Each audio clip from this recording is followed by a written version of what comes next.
Good evening everyone. भारतीय राष्ट्रीय आंदोलन के अगले चरण में आज हम लोग बहुत ही महत्वपूर्ण टॉपिक्स पढ़ने वाले हैं, जिसमें हम लोग आज समझेंगे कि असहयोग आंदोलन के बाद किस प्रकार से एक नए पार्टी का आगाज़ हुआ और उस नए पार्टी का नाम स्वराज पार्टी रहा और स्वराज पार्टी ने किस प्रकार से अंग्रेज़ों को नाकों में दम कर दिया और उसकी पराकाष्ठा और उत्कर्ष क्या रहा।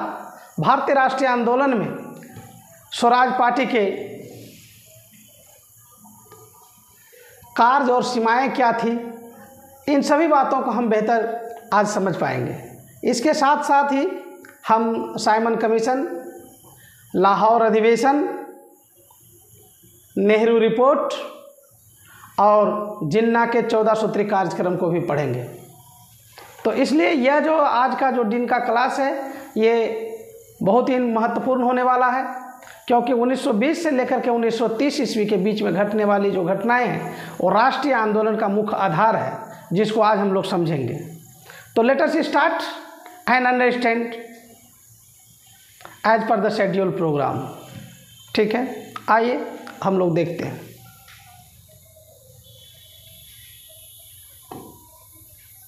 आज हम लोग का जो टारगेट है, हम लोग पढ़ेंगे सबसे पहले स्वराज पार्टी, उसके बाद साइमन कमीशन, उसके बाद नेहरू रिपोर्ट, उसके बाद जिन्ना की 14 सूत्री मांग को समझेंगे और बाद में समझेंगे पूर्ण स्वराज की मांग। तो ये 5 टॉपिक्स होगा आज हमारे क्लास का, और जो कि बहुत ही महत्वपूर्ण होगा। चलिए एक एक करके हम टॉपिक्स पर जाएंगे और उसको पढ़ेंगे। अब ये स्वराज पार्टी को देख रहे हैं। वस्तुतः आपको मैं बताऊं, स्वराज पार्टी की जो पृष्ठभूमि है ये कहाँ से निकला। आप जानते हैं कि 1920 में गांधी जी द्वारा असहयोग आंदोलन चलाया गया। असहयोग आंदोलन चलाने के दौरान ही कई बड़े नेता गांधी जी के विरोध में चले गए। अंततोगत्वा बाद में कई नेताओं ने गांधी जी को समर्थन दिया और असहयोग आंदोलन चला। असहयोग आंदोलन पहला जन आंदोलन था जिसने अंग्रेज़ों की सरकार को झकझोर दिया था। हाँ, ये बात सही है कि चौरा चौरी महोत्सव के बाद गांधी जी दुखी हुए, क्योंकि उसमें हिंसा जैसी घटनाएं घटी और गांधी जी असहयोग आंदोलन को समाप्त कर दिए। यह वह परिस्थितियां था जिस परिस्थितियों की उपज रहा स्वराज पार्टी। हम ऐसा इसलिए कह रहे हैं कि असहयोग आंदोलन के दौरान या असहयोग आंदोलन के समाप्ति के बाद जिन लोगों का गांधी जी से मतभेद था, यानी मत भिन्नता था, उन लोगों ने एक नई पार्टी बनाने का काम किया। क्योंकि यहाँ पर एक बात महत्वपूर्ण है जिसको हमें समझना चाहिए। असहयोग आंदोलन की समाप्ति के बाद कांग्रेस अब भी अंग्रेज़ों को असहयोग करने के लिए तैयार था और असहयोग हर कीमत पर ये करना चाहते थे, अंग्रेज़ों को सहयोग नहीं करना चाहते थे। तो 1919 ईस्वी के एक्ट में जो प्रावधान था चुनाव का, उस चुनाव में भी अब गांधी जी के नेतृत्व में जो कांग्रेस है वो चुनाव लड़ना नहीं चाहता था। ये अवसर था कि जो गांधी जी से लोग जो मत भिन्नता रखते थे वे लोग एक पार्टी को बनाया और चुनाव में एंट्री करने का उन्होंने काम किया। यानी चुनाव जीत करके वो अंग्रेज़ों को संसद में जवाब देगा, अंग्रेज़ों को वहाँ पे काउंसिल में घुस के अंग्रेज़ को काम नहीं होने देगा। उनका खास ऐसा उद्देश्य था। वस्तुतः मैं आपको समझाऊं कि असहयोग आंदोलन के असफल होने के कारण ही स्वराज पार्टी का जन्म हुआ और स्वराज पार्टी के जो लोग थे, जो नेता थे, उन लोगों का मूल उद्देश्य यही था कि किसी तरह हम काउंसिल में पहुँचें और काउंसिल में पहुँच करके अंग्रेज़ों का हम विरोध करें। तो उनका एक अलग उद्देश्य था। हालांकि गांधी जी से वो मत भिन्नता रखते थे, लेकिन गांधी जी बड़े दिल वाला व्यक्ति थे। स्वराज पार्टी जिन लोगों ने स्थापना किया, अभी उसकी हम चर्चा करेंगे, उससे गांधी जी कभी भी नफरत भी नहीं किए, न घृणा किए, उल्टे उन लोगों को हेल्प भी किया। चुनाव में उनके लिए एक प्रकार से कह सकते हैं सांकेतिक जीत भी दिलाने का गांधी जी ने ही काम किया। तो ये बहुत इम्पॉर्टेंट था। हमने एक बात को समझा कि ये परिस्थितियों का उपज था कि कांग्रेस से इतर एक पार्टी की स्थापना हुआ, उस पार्टी का नाम था स्वराज पार्टी, और एक एक करके देखेंगे, ठीक है। तो स्वराज पार्टी के ये क्या मतलब डायमेंशन थे, किन लोगों ने स्वराज पार्टी की तरफ आगे बढ़ा, तो इस चार्ट से आप समझेंगे कि यहाँ पे हम लोग दो प्रकार के लोग को देखते हैं असहयोग आंदोलन के दौरान। एक है अपरिवर्तनवादी और दूसरा है परिवर्तनवादी।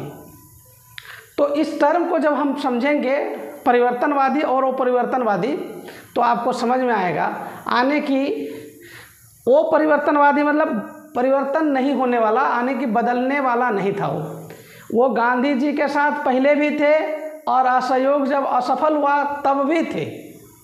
जैसे कि सरदार पटेल हमेशा गांधी जी के साथ रहे, डॉक्टर अंसारी, डॉक्टर राजेंद्र प्रसाद, ये लोग अपरिवर्तनवादी कहलाए क्योंकि ये गांधी जी के साथ हमेशा बने रहे। वहीं कुछ ऐसे नेता थे जो कि असहयोग आंदोलन के असफल होने से थोड़ा रुष्ट हो गए, दुखी हो गए, और गांधी जी ने जिस प्रकार से चौरा चौरी मतलब महोत्सव के बाद असहयोग आंदोलन को समाप्त कर दिया था, इससे ये लोग रुष्ट थे और ये लोग अब नहीं चाहते थे कि गांधी जी के नेतृत्व में कोई ज़्यादा काम किया जाए। इसलिए ये नेता लोग जो है, जैसे कि मोतीलाल नेहरू, C.R. दास, विट्ठल भाई पटेल, हकीम अजमल खान जैसे लोग अब एक नई रास्ता को चुना, और वही नई रास्ता स्वराज पार्टी के रूप में आया सामने। आई होप कि इट इज़ वेरी क्लियर। तो यहाँ पे आपको इस प्रकार से भी यहाँ से ऐसा क्वेश्चन भी बन सकता है कि अपरिवर्तनवादी निम्न में से कौन थे, परिवर्तनवादी कौन थे। तो आपने ये इस चार्ट को देख लिया है, ठीक है। नेक्स्ट, अब देखिए हमने स्वराज पार्टी की स्थापना की बैकग्राउंड को समझाया, और उसमें अब आप देखिए कि स्वराज पार्टी की स्थापना हुई कब, 1 जनवरी 1923 ईस्वी को। कब? 1 जनवरी 1923 ईस्वी को, ये डेट याद रखिएगा। संस्थापक कौन थे? संस्थापक वही लोग रहेंगे जो परिवर्तनवादी थे, यानी गांधी जी की जो मत था उसके साथ भिन्नता रखते थे, वही लोग स्थापना करेंगे। तो इसमें दो बड़ा नेता था, नंबर 1 नेता C.R. दास और नेहरू। ये दोनों, मोतीलाल नेहरू, जवाहरलाल नेहरू नहीं, मोतीलाल नेहरू, ये दोनों बहुत बड़े नेता थे, ठीक है, जिन्होंने स्वराज पार्टी की स्थापना किया। और उनको साथ देने वाला जैसे मदन मोहन मालवीय, R. जयकर, विट्ठल भाई पटेल, अभी जो हम लोग देखे थे, ये लोग इनको समर्थन किए। अब आप लोग ये बात को तो समझ गए कि असहयोग आंदोलन की असफलता में ही स्वराज पार्टी के बीज छिपे हुए थे।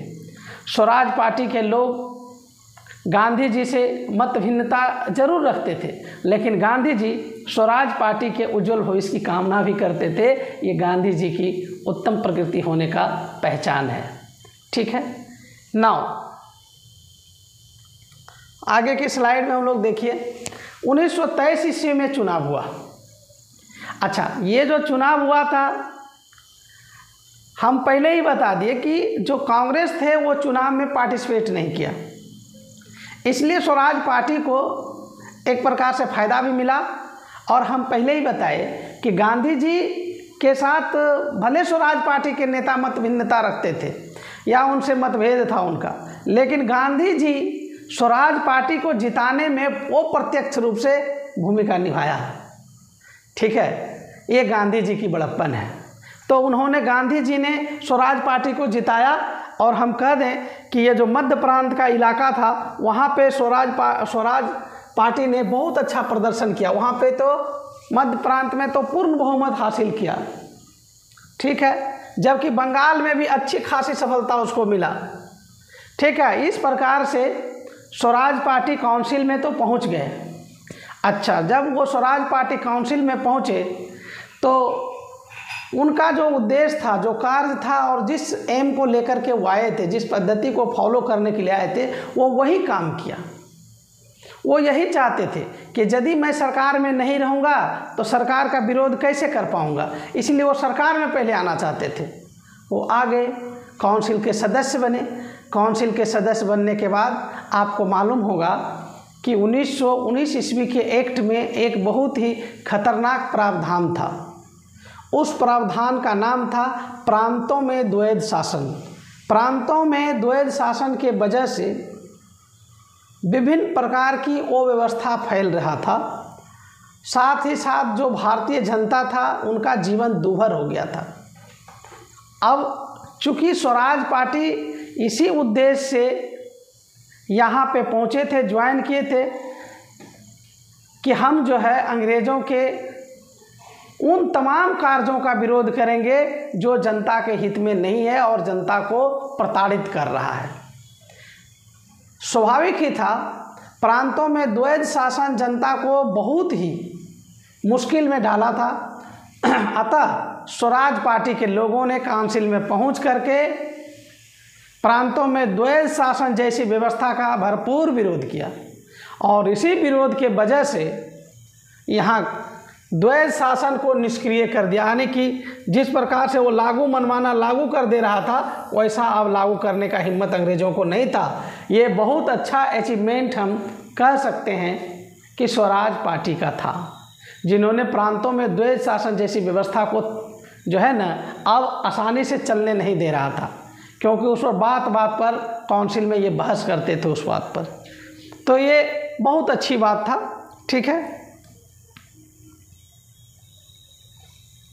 नेक्स्ट स्वराज पार्टी में देखिए, स्वराज पार्टी की यदि हम उत्कर्ष देखें तो हम तो एक बात को समझ ही गए कि स्वराज पार्टी के जो नेता थे और जिस प्रकार से उन्होंने मध्य प्रांत और बंगाल में जीता और उस जीत के वजह से जब वो काउंसिल में पहुंचा तब अंग्रेज़ों को नाको दम तो कर ही दिया था। अब अंग्रेज़ भी इस बात को समझ गए थे कि ये नेता दिन प्रतिदिन मजबूत होते जा रहे हैं, जन समर्थन ऑलरेडी मिला हुआ था, इसलिए इन नेताओं को भी अंग्रेज अपने पक्ष में करके अपना शासन और प्रकार से हिंदी में कहावत कहते हैं अपना उल्लू सीधा करने का प्रयास किया। और स्वराज पार्टी का यदि सबसे उत्कर्ष का काल देखें तब विट्ठल भाई पटेल को, किसको, विट्ठल भाई पटेल को, ठीक है ना, किसको 1925 ईस्वी में विट्ठल भाई पटेल को केंद्रीय विधानमंडल का अध्यक्ष चुना गया। ये बहुत बड़ा पद था उस समय के लिए जो कि स्वराज पार्टी को मिला। ये अगर हम कह दें कि स्वराज पार्टी का ये सबसे बड़ा उत्कर्ष था तो इसमें अतिशयोक्ति नहीं था। ठीक है, अभी देखिए 1925 ईस्वी में इसको उत्कर्ष मिला। हम जब भी हम लोग मैथमेटिकल ग्राफ बनाते हैं ना, तो जैसे ये हम लोग कहे एक बनाए और अगर ग्राफ में सबसे हाईएस्ट बिंदु दिखाते हैं तो ये अगर हाईएस्ट बिंदु हो गया, दिस इज हाईएस्ट बिंदु, तो आज रखिएगा हाईएस्ट के बाद हमेशा से वो डाउन होता है, वहाँ से पतन ही होता है। तो जो उत्कर्ष का काल जब ये विट्ठल भाई पटेल का केंद्रीय विधानमंडल में अध्यक्ष बना, वो अगर उत्कर्ष का काल था, अर्थात ये कब बना था, 1925 ईस्वी में बना था। 1925 ईस्वी से ही फिर स्वराज पार्टी का क्या होने लगा, अवसान का रास्ता खुल गया, यानी वो धीरे धीरे पतन की ओर उन्मुख हो गया। इसके कतिपय कारण थे, जिसमें सबसे महत्वपूर्ण कारण था 1925 ईस्वी में ही C.R. दास की मृत्यु हो जाना। C.R. दास, चित्तरंजन दास, जो इस पार्टी का जान था, इस पार्टी का सबसे मजबूत स्तंभ था, उनकी मृत्यु हो गया 1925 ईस्वी में। ऐसे में अब स्वराज पार्टी इतना संगठित हो पाएगा, अब वह स्थिति नहीं बचा था। इसलिए हम एक पॉइंट तो ये देख लिए अवसान का। दूसरा पॉइंट क्या है, पार्टी में ही सांप्रदायिक भावना बढ़ने लगा था। और आप जानते हैं कि जब भी सांप्रदायिक भावना बढ़ेगा तब आपस में कमजोरी होगा, क्योंकि यूनिटी भंग हो जाएगा। हम जानते हैं यूनिटी इज द स्ट्रेंथ, लेकिन सांप्रदायिक भावना बढ़ेगा, आपस में ही धर्म के नाम पर लड़ाई होगा, मतभेद होगा और अपनी अपनी स्वार्थ की पूर्ति की जब लड़ाई होगी तब वो कमज़ोर हो जाएगा। यहाँ पे यही देखने के लिए मिला कि स्वराज पार्टी में सांप्रदायिक भावना बढ़ा, इसलिए ये पार्टी फिर से कमज़ोर हुआ। ठीक है, अब स्वयं मोतीलाल नेहरू स्वयं जब भारतीय सेना का भारतीयकरण के लिए एक कमेटी बनाया था, ये बहुत इंपॉर्टेंट कमेटी, याद रखिएगा, स्कीम कमेटी, ठीक है ना। ये स्किल कमेटी याद रखिएगा। जल सेना को भारतीयकरण करने के लिए कमेटी बनाया था। उसमें मोतीलाल नेहरू ने क्या किया, मोतीलाल नेहरू उसके सदस्य बने। कहने का मतलब कि आप सदस्य बन जाइए, कोई दिक्कत नहीं, लेकिन आप सदस्य किसके साथ बन रहे हैं? आप अंग्रेज़ों के साथ काम कर रहे हैं। आप गए किस लिए थे? स्वराज पार्टी की स्थापना मोतीलाल नेहरू जी और सी.आर. दास जी अपने नेतृत्व में जो किए, उसका प्रारंभिक जो उद्देश्य यही था कि अंग्रेज़ों के काम में अडंगा डालना। अंग्रेज यहाँ पे शासन व्यवस्था अच्छा से नहीं चला पाए, और वो जो भी ऐसा काम करे जो कि जनता के हित में ना हो, उसका भरपूर आप कह सकते हैं कि विरोध करने के लिए आप गए थे। लेकिन आप अब क्या कर रहे हैं? आप अंग्रेज़ों के साथ की एक कमेटी, अंग्रेज की एक कमेटी है, उसका नाम है स्किन कमेटी। स्किन कमेटी का संबंध है जल सेना का भारतीयकरण करना। वेरी वेरी इंपॉर्टेंट पॉइंट, इसको याद रखिएगा। तो वहाँ पे ये सदस्य बन गए। वस्तुतः मैं ये समझाना चाहता हूँ कि एक तो सी.आर. दास की मृत्यु हो गई, दूसरी बात मोतीलाल नेहरू जैसे जो बड़े नेता अब अभी बचे हुए थे, वो अंग्रेज के साथ मिलकर काम करने लगे। तो ओरिजिनल जो उद्देश्य था स्वराज पार्टी का, वो कहाँ बचा? इसलिए उसका अवसान तो होना स्वाभाविक था। 1926 ईस्वी में चुनाव हुआ और इसको असफलता हाथ लगा। जो 1923 ईस्वी में जो इन्होंने जिस प्रकार से जीत हासिल किया था धुआंधार, अब इनको हर जगह हार मिला। तो इस प्रकार से आप देखिए कि स्वराज पार्टी एक बार उत्कर्ष पर तो चला जाता है, लेकिन कतिपय कारणों के वजह से इसका अवसान हो जाता है। ठीक है, इसका क्या हो जाता है? अवसान हो जाता है। तो हम ये कह दें कि ये जो बाद में ये जो स्वराज पार्टी है, कालांतर में ये पुनः कांग्रेस में आकर के मिल जाता है। तो इस प्रकार से हम एक डायग्राम से आपको सिखा दें, दिखाएं कि कैसे स्वराज पार्टी और कांग्रेस का रिलेशन है। ये एक नदी चल रही है, ठीक है, नदी चल रही। नदी कभी यहाँ से इसकी धारा बदल जाती है, समझ गए ना? इसकी धारा बदल जाती है, ऐसे हो जाती है, ऐसे आया, ठीक है, और ऐसे चली, और बाद में फिर इसी नदी में मिल गई। इसको ऐसे समझिए, बहुत बेहतर होगा। तो वो जो बड़ा वाला नदी है जो आप देख रहे हैं सीधा जा रहा है, वो कांग्रेस पार्टी है। यानी स्वराज पार्टी कांग्रेस पार्टी से ही निकला, और जब अवसान हुआ उसका तो फिर से कांग्रेस पार्टी में मिल गया। आई होप कि इट इज़ वेरी क्लियर और आप लोग समझे होंगे। ठीक है, नेक्स्ट आइए, साइमन कमीशन। साइमन कमीशन को हम श्वेत कमीशन भी कहते हैं। साइमन कमीशन को हम क्या कहते हैं? श्वेत कमीशन या वाइट मैन कमीशन भी कहते हैं। श्वेत को ही अंग्रेजी में वाइट मैन कमीशन कहते हैं। वाइट मैन कमीशन इसलिए कहते हैं क्योंकि इसमें कुल 7 सदस्य थे और सातों के सातों अंग्रेज थे। आप स्वाभाविक रूप से आप समझिए बात को, भारत की संविधान की कोई समीक्षा करेगा, भारत में किस प्रकार का संविधान और प्रावधान लागू होगा, कैसे कानून का यहाँ पे निर्माण होगा, इसके लिए सारे के सारे अंग्रेज रहेंगे, तो कौन हमारी व्यथा और हमारी वस्तु स्थिति को जानता था? तो स्वाभाविक ही था, ऐसे कानून नियम प्रावधान हमारे लिए उचित तो हो ही नहीं सकता था। इसमें इंडियन का रहना जरूरी था, लेकिन अंग्रेजी शासन ने इंडियन को तो निगलेक्ट कर दिया, और इसी के वजह से भारतीयों को अपने साथ लिया ही नहीं, और जब नहीं लिया तो हम लोग उसका भरपूर विरोध किए।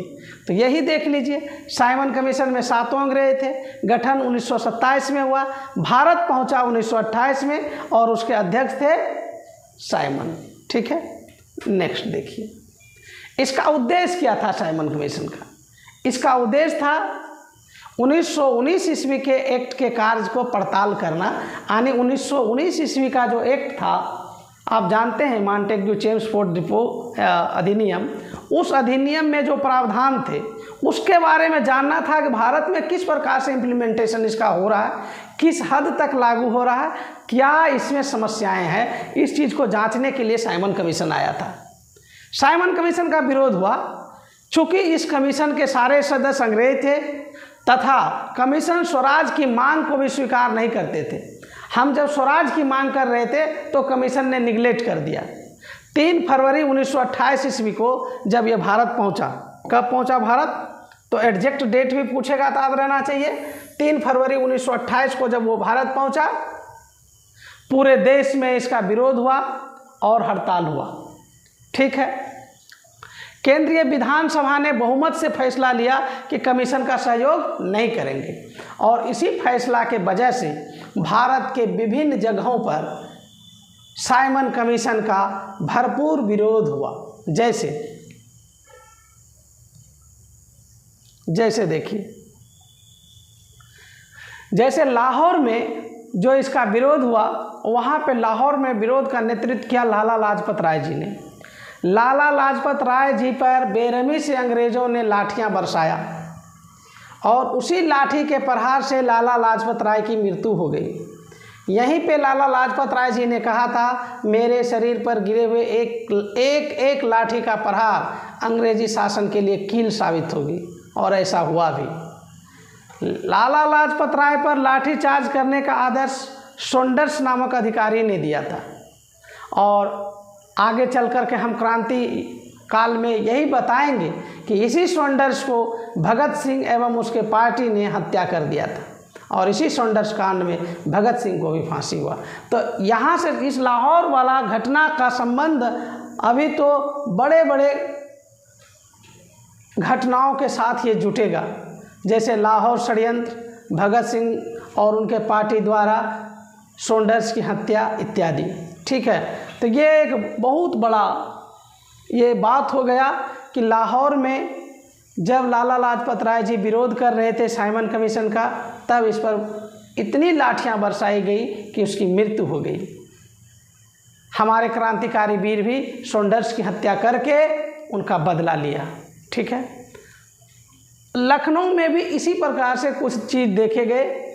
लखनऊ में जवाहरलाल नेहरू और गोविंद वल्लभ पंत ने साइमन कमीशन गो बैक और उसके विरोध में आवाज़ को बुलंद किया।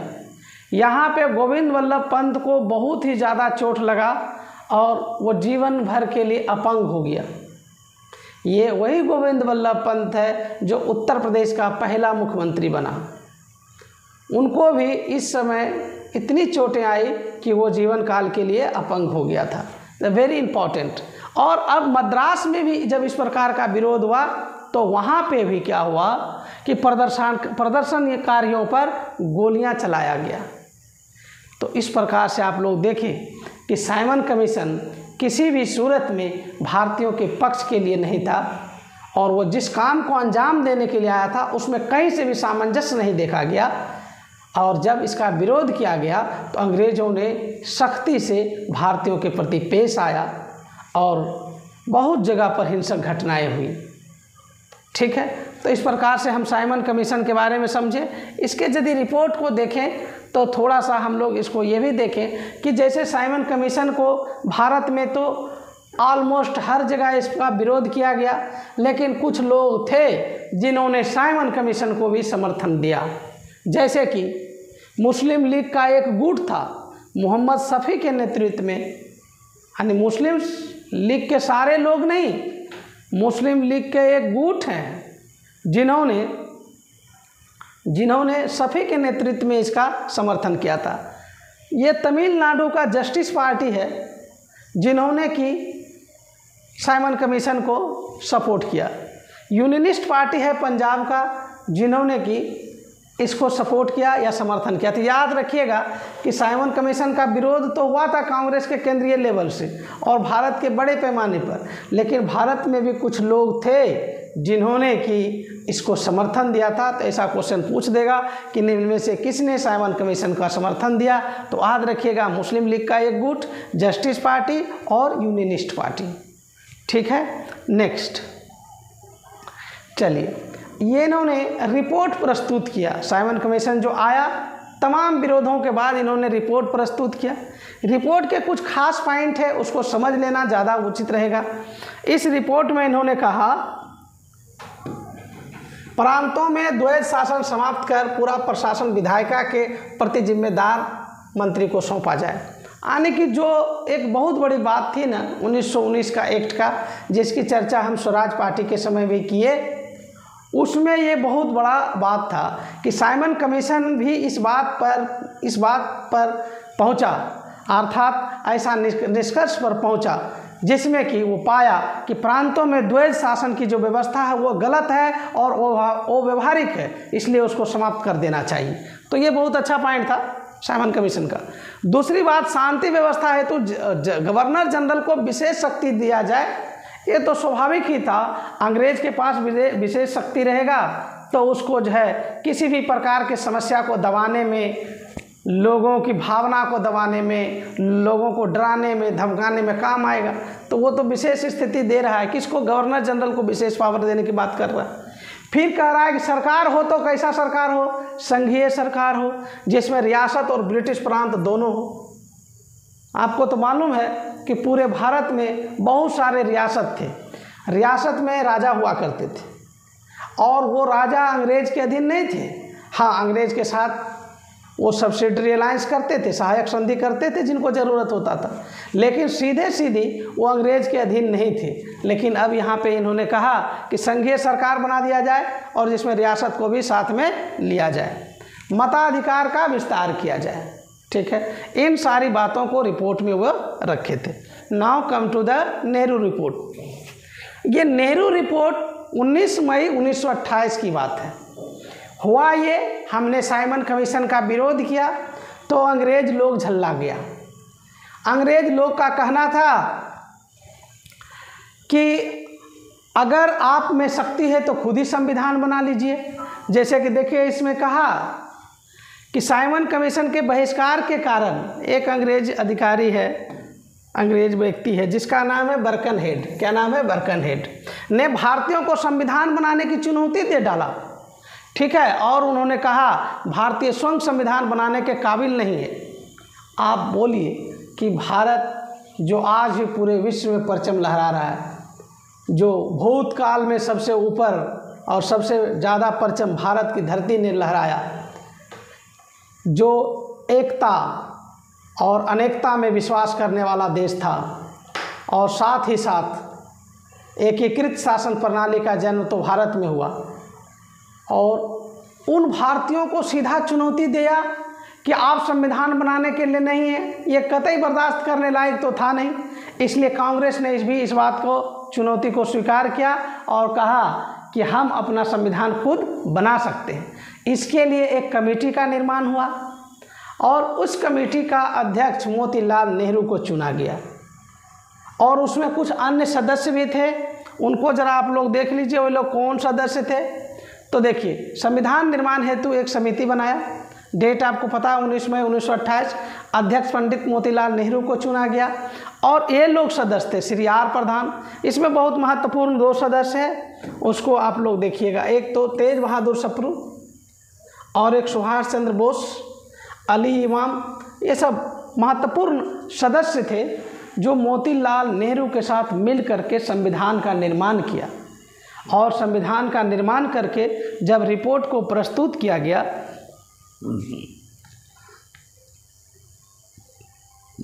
ये रिपोर्ट 10 अगस्त 1928 ईस्वी को हम लोग दे दिए। मई में बना था और हम अगस्त में रिपोर्ट प्रस्तुत कर दिए। तो ये हम लोग के पास जज्बा है, जुनून है भारतीय के पास कि हम किसी भी परिस्थिति में लड़ सकते हैं। उस समय भी हमारे जो देश प्रेमी और राष्ट्रवादी नेता थे, अंग्रेज़ों को यह दिखा दिया कि हम कैपेबल हैं, हम संविधान बना सकते हैं। संविधान को रिपोर्ट जो है 10 अगस्त 1928 ईस्वी को प्रस्तुत किया गया और इस रिपोर्ट का नाम नेहरू रिपोर्ट दिया गया, इसलिए कि नेहरू ही क्या थे? मोतीलाल नेहरू इसके अध्यक्ष थे। ठीक है, तो चलिए ये बात समझ में आ गया। इसकी विशेषता क्या था नेहरू रिपोर्ट का? नेहरू रिपोर्ट की विशेषता थी औपनिवेशिक स्वराज इसने मांगा। केंद्र में कहा पूर्ण उत्तरदायी शासन होना चाहिए। ठीक है, पूर्ण उत्तरदायी शासन चाहिए केंद्र में। प्रांतीय स्वतंत्रता दीजिए। अल्पसंख्यक वर्णों के लिए जनसंख्या के अनुपात में आरक्षण दीजिए, अल्पसंख्यकों को आरक्षण दीजिए। सांप्रदायिक निर्वाचन नहीं होना चाहिए। ठीक है, संयुक्त निर्वाचन की व्यवस्था करिए। मौलिक अधिकारों का भी इन्होंने सिफारिश किया एवं अन्य कई प्रावधान किए जो कि महत्वपूर्ण थे। ठीक है, तो इस प्रकार से आप लोग देखें कि किस प्रकार से मोतीलाल नेहरू की अध्यक्षता में एक कमेटी बना और इस कमेटी ने जो रिपोर्ट प्रस्तुत किया उसमें कई विशेष गुण वाला रिपोर्ट था, जैसे प्रांतीय स्वायत्ता, पूर्ण उत्तरदायित्व शासन, औपनिवेशिक स्वराज, सांप्रदायिक निर्वाचन की समाप्ति, संयुक्त निर्वाचन की व्यवस्था और मौलिक अधिकारों का सिफारिश भी किया। तो इसलिए हम कहें कि नेहरू रिपोर्ट एक करारा जवाब था साइमन कमीशन का। लेकिन बात यह है कि ये वक्त मेरा नहीं था, वक्त हमारा इसलिए नहीं था क्योंकि शासन व प्रशासन पर अंग्रेज़ों का दबदबा था, इसलिए इसको स्वीकार नहीं किया गया। ठीक है। जब नेहरू रिपोर्ट को अंग्रेज़ों ने स्वीकार नहीं किया, तब हमारे ही बीच से एक कद्दावर नेता जिसका नाम है मोहम्मद अली जिन्ना, वो अपनी जो है जगह तलाशने लगे। तो उन्होंने अब वो अपने हिसाब से संविधान में और संविधान निर्माण करने लगे, क्योंकि मोतीलाल नेहरू के द्वारा दिए गए रिपोर्ट जो नेहरू रिपोर्ट कहलाए, अंग्रेज जब स्वीकार नहीं किया तो मोहम्मद अली जिन्ना को चांस मिला और उन्होंने 14 सूत्री कार्यक्रम पेश किया। ये क्वेश्चन पूछेगा आपसे कि 14 सूत्री कार्यक्रम भारतीय इतिहास में किसने पेश किया है, तो ये मोहम्मद अली जिन्ना है। ठीक है। और 14 सूत्री कार्यक्रम अगर आप इंटरनेशनली भी देखेंगे तो आपको मिलेगा वुड्रो विल्सन, जो कि अमेरिका के राष्ट्रपति थे, प्रथम विश्व युद्ध के समय ऐसा कहा था। तो वहाँ भी 14 सूत्री है और यहाँ भी 14 सूत्री कार्यक्रम है। तो प्रश्न की प्रकृति को देख करके, समझ करके कैसा है और किनके बारे में पूछा गया, इसके हिसाब से जवाब देना है। भारतीय राष्ट्रीय कांग्रेस, भारतीय राष्ट्रीय आंदोलन में अगर 14 सूत्री पूछेगा तो जिन्ना जी का है। तो जिन्ना जी का क्या है देखिए, नेहरू रिपोर्ट पर संशोधन स्वीकार नहीं किए जाने पर जिन्ना अपनी बात को मनवाने हेतु मुस्लिम लीग के मोहम्मद शफी एवं आगा खां गुट से मिल गए तथा नेहरू रिपोर्ट को अस्वीकार कर दिया। अब जिन्ना अपनी 14 सूत्री मांग को प्रस्तुत किया, कब? 1929 ईस्वी में। अच्छा, अब जो किया उसमें वो क्या किया उसको देखिए। 14 सूत्री में इन्होंने 14 डिमांड रखा, लेकिन ये जो 14 डिमांड था उसमें महत्वपूर्ण डिमांड जो है उसको मैं लिखा हूँ। जैसे कि इन्होंने क्या कहा, संविधान संघात्मक हो और अवशिष्ट शक्तियाँ केंद्र के पास नहीं प्रांत के पास हो। ये एक अलग और यूनिक बात था। अवशिष्ट शक्तियों की चर्चा ये किया और अवशिष्ट शक्तियाँ किसको लेने के लिए बोला? प्रांत को बोला। सभी प्रांत में स्वायत्ता हो, यहाँ तक तो ठीक है। अब आगे का जितना मांग इसका देखिएगा, 14 का 14 मांग में ये एक पक्ष में झुक गया। आने की इन्होंने जो भी मांगे रखी ये मुस्लिम के संदर्भ में रखा। यही वजह था कि अंत में जो बड़े बड़े मुस्लिम नेता थे, चाहे वो कांग्रेस के या अन्य पार्टी के, वो खुद इस 14 सूत्री कार्यक्रम को रिजेक्ट कर दिया। जैसे कि देखिए, अल्पसंख्यकों का प्रभावी प्रतिनिधित्व मांगा, केंद्रीय व्यवस्थापिका में मुसलमानों का प्रतिनिधित्व मांगा। ठीक है, अभी देखते जाइए, इसका जितना भी मांग होगा सब एक तरफा है। पृथक निर्वाचन मंडल का मांग किया, मुस्लिम भाषा, संस्कृति, शिक्षा, धर्म एवं व्यक्तिगत कानून को पर्याप्त संरक्षण दिया जाए, केंद्रीय या प्रांतीय मंत्रिमंडल में कम से कम 1/3 मुसलमान हो। मतलब ये ऐसा नेता जब संविधान का ये वकालत कर रहे थे तब इनको चाहिए था कि एक जो है मैच्योर प्रावधान को लाते और जिसमें हिंदू मुस्लिम सभी का सामंजस्य होता, ये ज़्यादा बेहतर होता। यही वजह है कि जिन्ना के प्रस्ताव या योजना पर सर्वदलीय मुस्लिम कांग्रेस ने असहमति दे दी, सहमति नहीं दिया। वजह यही था, यहाँ तक कि मुस्लिम लीग की सभी गुट भी इससे सहमत नहीं थे। इसीलिए जिन्ना जी का जो प्रावधान था 14 सूत्री कार्यक्रम, इससे न तो मुस्लिम लीग खुश थे और न तो मुस्लिम समुदाय के लोग खुश थे। उन्होंने खुद रिजेक्ट कर दिया क्योंकि ये पूरे देश के लिए प्रावधान था ही नहीं। तो हम लोग वस्तुतः क्या सीखे ना, बहुत इंटरेस्टिंग और बहुत ही लॉजिकली सटीकता से आगे बढ़ रहे हैं। हमने स्वराज पार्टी को देखा, स्वराज पार्टी के बाद हमने साइमन कमीशन को देखा और साइमन कमीशन का ही उपज रहा था नेहरू रिपोर्ट। तो नेहरू रिपोर्ट को भी अंग्रेज़ों ने वो स्वीकार कर दिया और नेहरू रिपोर्ट का ही उपज हम कह सकते हैं ये जिन्ना का 14 सूत्री कार्यक्रम था, जिनको भी लोग ने क्या किया, रिजेक्ट कर दिया। तो आई होप कि ये 4 टॉपिक्स हम लोग तो बहुत अच्छा से कवर कर चुके हैं। अभी लास्ट टॉपिक्स जो है वो बहुत इम्पॉर्टेंट है और बार बार पूछता है, ये पूर्ण स्वराज का लक्ष्य। तो आज की जो क्लासेस है ना, यहाँ से बहुत सारे फैक्ट मिल रहे होंगे आपको, श्योर शॉर्ट क्वेश्चन आपको मिलेंगे यहाँ से एग्जाम में, ठीक है। पूर्ण स्वराज का लक्ष्य देखिए, कलकत्ता का अधिवेशन दिसंबर 1928 ईस्वी में हुआ था। उस समय अध्यक्षता हमारे मोतीलाल नेहरू जी ने किया। इस अधिवेशन में जवाहरलाल नेहरू, सुभाष चंद्र बोस जैसे बहुत सारे नेताओं ने कांग्रेस पर दबाव डाला कि अब जो है पूर्ण स्वराज की मांग किया जाए। स्वराज टर्म को छोड़ दीजिए, अभी तक हम लोग स्वराज मांग रहे थे, हम स्वराज अब नहीं लेंगे, हम क्या लेंगे, हम पूर्ण स्वराज लेंगे। तो पूर्ण स्वराज की इन्होंने जो है मांग कर दिया। किसने? कांग्रेस ने। और किसकी अध्यक्षता में? मोतीलाल नेहरू की अध्यक्षता में। और कौन? 2 बड़े कद्दावर नेता थे जिन्होंने पूर्ण स्वराज के लिए मांग रखा। एक है जवाहरलाल नेहरू, दूसरा सुभाष चंद्र बोस। दोनों के नाम से सभी लोग आप वाकिफ हैं, ये परिचय के मोहताज नहीं है। कांग्रेस पर दबाव पड़ा और क्या क्या कांग्रेस ने घोषणा किया? कांग्रेस ने घोषणा किया कि यदि 1 वर्ष में स्वतंत्र उपनिवेश का दर्जा नहीं दिया जाएगा तो वह पूर्ण स्वाधीनता की मांग करेगी। तब कांग्रेस ने अंग्रेज़ों को अल्टीमेटम दे दिया कि अगर 1 साल के अंदर स्वतंत्र उपनिवेश का दर्जा अगर हम लोग को नहीं दे दिया गया तो निश्चित रूप से हम लोग क्या करेंगे, हम सीधे पूर्ण स्वाधीनता की ही बात करेंगे, हम अब नीचे उतरेंगे ही नहीं। समझ गया? तो कांग्रेस का जो डिमांड है ना, अब बहुत ही ऊंचा हो गया है। अब वो औपनिवेशिक राज से लेने दे, अब वो औपनिवेशिक राज इत्यादि को नहीं देख रहा, अब सीधे सीधे स्वतंत्र होने की बात कर रहा। ये बहुत इंपॉर्टेंट था। ये कब की बात है? दिसंबर 1928 की, जिस समय मोतीलाल नेहरू की अध्यक्षता में ये सब बात हुई है। पूर्ण स्वराज की घोषणा होगा जवाहरलाल नेहरू की अध्यक्षता में। अभी वही चीज़ अभी देखेंगे, ठीक है। अभी ये बैकग्राउंड था। अब देखिए 1929 ईस्वी में लाहौर का अधिवेशन हुआ। लाहौर का अधिवेशन कब हुआ? 1929 ईस्वी में हुआ। ये बार बार क्वेश्चन पूछता है। रावी नदी के तट पर हुआ था। इसकी अध्यक्षता पंडित जवाहरलाल नेहरू ने किया। 28 में इसके पिताजी ने किया था, मोतीलाल नेहरू, और अब 29 में पंडित जवाहरलाल नेहरू अध्यक्ष बने। आपको याद ही होगा, अभी तुरंत इस बात को हम लोग कवर किए थे। सुभाष चंद्र बोस और जवाहरलाल नेहरू ने ही कांग्रेस पर दबाव डाला था पूर्ण स्वराज के लिए। अब जवाहरलाल नेहरू खुद अध्यक्ष है तो स्वाभाविक बात है वो अपनी बात को तो अब प्रूव करता। अब यहाँ पे देखिए स्वराज शब्द का अर्थ अब स्पष्ट करके घोषित कर दिया गया।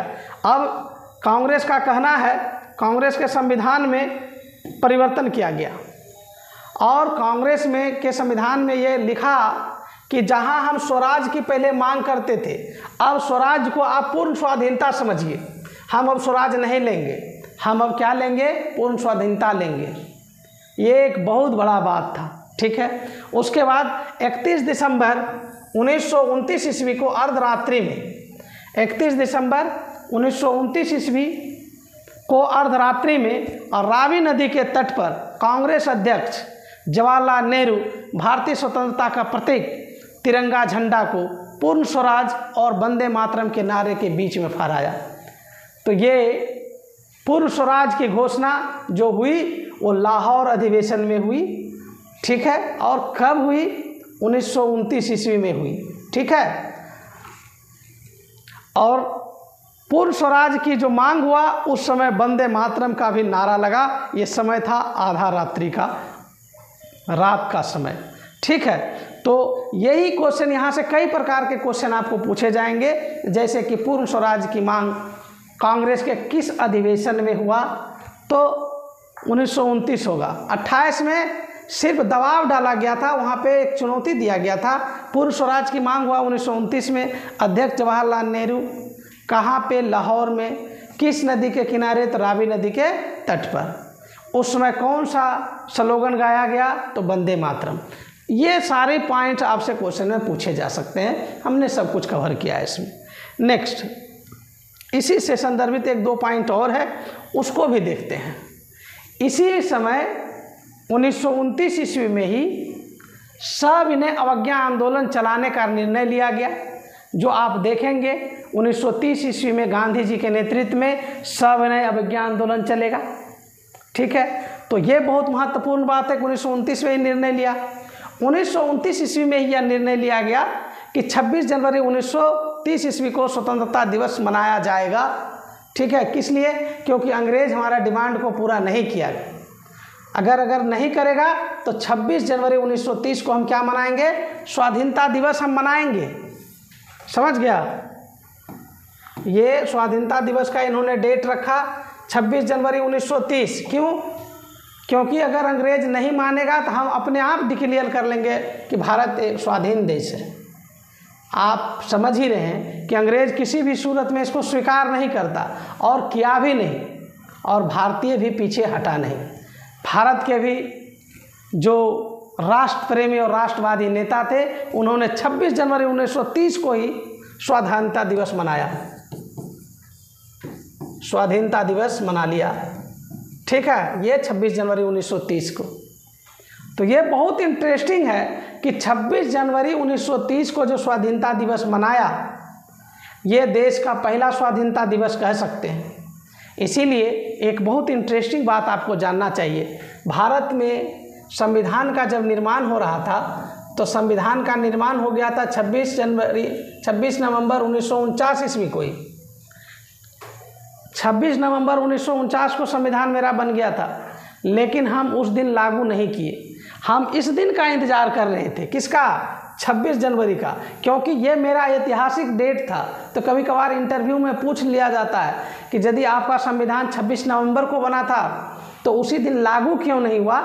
इसलिए हम लोग लागू नहीं किए थे क्योंकि हमने 26 जनवरी 1930 को पहली बार स्वाधीनता दिवस मनाए थे। उसकी याद में हम लोग थोड़ा दिन रुके और संविधान यहाँ बनने के बावजूद भी हमने संविधान को लागू किया था 26 जनवरी 1950 ईस्वी को। ठीक है, तो इसी का कंसेप्ट आपको वहाँ देखने के लिए मिलता है। और 26 जनवरी को अभी भी हम लोग गणतंत्र दिवस मनाते हैं। ये वही डेट है, 1930 वाला ही डेट है जहाँ से उसको पिकअप किया गया है। तो ये बहुत अच्छा कंसेप्ट था। आई होप कि आप लोग पांचों टॉपिक्स को बढ़िया से समझे होंगे और एंजॉय किए होंगे। Thank you very much.